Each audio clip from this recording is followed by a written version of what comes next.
Welcome back.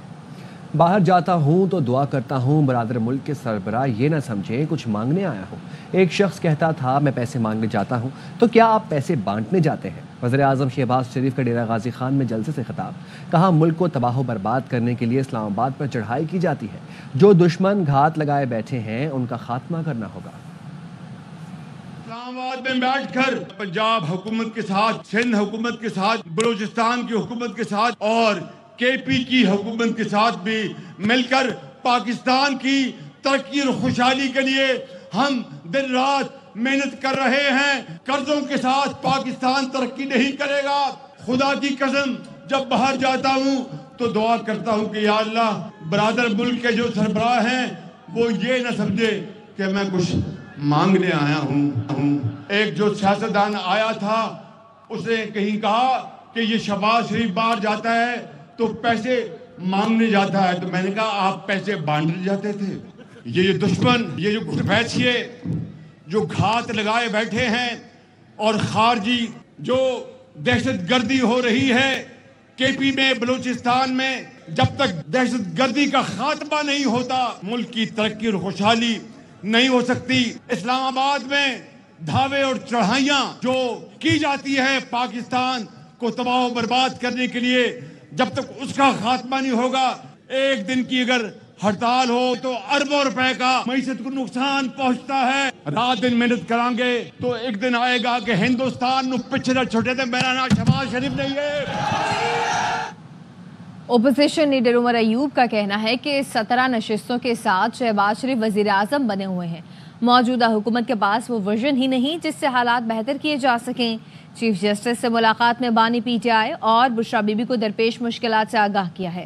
سرگودم انسداد دہشت گردی عدالت کے باہر میڈیا سے گفتگو میں عمر ایوب خان نے کہا ملاقات کا مقصد چیف جسٹس کو ملکی حالات سے آگاہ کرنا تھا۔ امید ہے پاکستان میں انصاف کا بول بالا ہوگا۔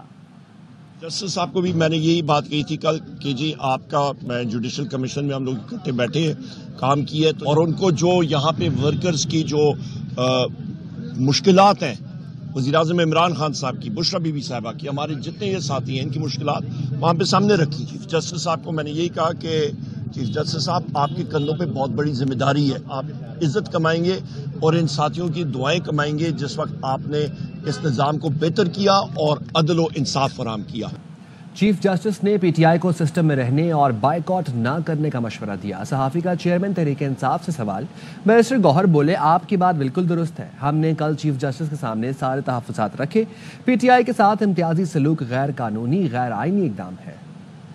آج یہ خبر چل رہی کہ کل آپ کو چیف جسٹس صاحب نے مشورہ دیا ہے کہ آپ سسٹم کے اندر ہی رہ کے چلیں اور بائیکاٹ نہ کریں۔ آپ کی بات درست ہے، کل ہماری ملاقات ہوئی تھی اور چیف جسٹس صاحب کے سامنے آلدو حکومت کے خلاف تو ہماری چارج شیٹ بڑی لمبی ہے لیکن عدلیہ سے بھی ہم کوئی زیادہ خوش نہیں ہے، تو عدالتی رویے سے ریلیٹڈ ہم نے اپنی گزارشات ان کے سامنے رکھی ہے کہ ہمارے ساتھ کیا کچھ ہو رہا ہے اور کس طریقے سے ایک امتیازی سلوک روا رکھا جا رہا ہے۔ تو اس لیے پاکستان تحریک انصاف جس وقت سب سے بڑی پولیٹیکل پارٹی ہے اس کے ساتھ ایسا سلوک کرنا یہ جمہوریت کے لیے بہتر نہیں ہے، یہ رول کی بالادستی اور قانون کی بالادستی کے لیے بہتر نہیں ہے۔ تو ہم نے اپنے سارے شکوے شکایات چیف جسٹس کے سامنے رکھے ہیں۔ ساری جو اپوزیشن پارٹیز ہیں ان کے ساتھ ہم الائنس بنانے جا رہے ہیں، 1 پوائنٹ ایجنڈا پہ اکٹھا کریں گے کہ قانون کی بالادستی کے لیے، جمہوریت کی صحیح بحالی کے لیے اور عدلیہ کی آزادی کے لیے ہم ایک جیسا تحریک چلائیں۔ ہم نے تو بڑے کھلے دل کے ساتھ مذاکرات شروع کیے تھے اور چاہ یہی رہے تھے کہ مذاکرات کے ذریعے سے ہی سارے مسائل کا حل ڈھونڈا جائے، بٹ حکومت نے جلد بازی سے کام لیا، حکومت نے اس کو سیریس نہیں لیا،